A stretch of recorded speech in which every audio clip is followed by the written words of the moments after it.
أعوذ بالله من الشيطان الرجيم.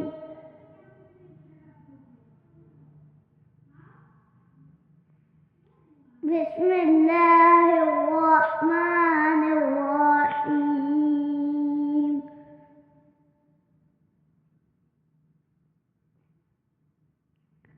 والتين والزيتون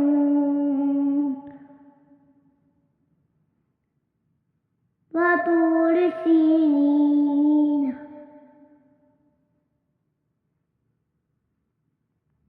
وهذا البلد الأمين. لقد خلقنا الإنسان في أحسن تقويم